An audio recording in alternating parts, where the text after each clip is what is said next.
Hi வணக்கம் உறவுகளே, எல்லோரும் எப்படிங்க இருக்கீங்க? நல்லா இருக்கீங்களாங்க?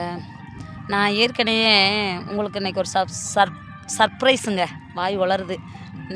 என்னென்னா, நான் ஏற்கனவே தலப்பா கட்டி ஆடு மேய்க்கிற இடத்துல கருவேலங்காட்டுக்குள்ளே பொற்காலம் படத்துலேருந்து அந்த சாங்குக்கு நான் பண்ணியிருப்பேன். அதுக்கு எல்லாருமே எனக்கு நல்லா சப்போர்ட் பண்ணீங்க. இன்றைக்கும் நான் அந்த விவசாய பூமிகளுக்கு பக்கத்தில் உள்ள தரிசில் நான் ஆடு மேய்ச்சிட்ருக்கேங்க. இங்கே எப்படி நான் இருக்கேன்னு நீங்கள் பார்க்கணுமா? இப்படி தாங்க இருப்பேன் ஆடு மேய்க்கிற இடத்துல. தெரியுதா? தலையில் ஒரு தலப்பா கட்டிக்கிட்டு சும்மா சிம்பிளாக எதுவுமே இல்லாமல் கையில் ஒரு கொம்பு வச்சுருப்பேன். நாய் விரட்ட ஆடு விரட்டுறதுக்கு நான் ஒரு ஆள் தாங்க உட்காந்துருக்கேன். எனக்கு இந்த சைடுலாம் எல்லாமே ஆளுங்க இருக்காங்க, வயக்காட்டில் களை எடுத்துக்கிட்டு இருக்காங்க. ஆனால் நான் ஒரு ஆள் இங்கே நடுவில் உட்காந்துருக்கேன். இந்த பார்த்தீங்களா, ஆடுகள்லாம் இந்த இங்கே மேய்ஞ்சிட்ருக்காங்க.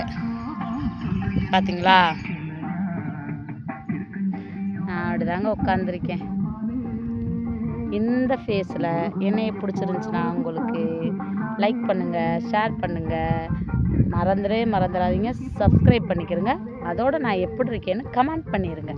ஓகேவா? நீங்கள் எப்படி கமெண்ட் பண்ணாலும் நான் ஏற்றுக்கிற ரெடியாக இருக்கேன். ஓகே, பாய் பாய் பாய்.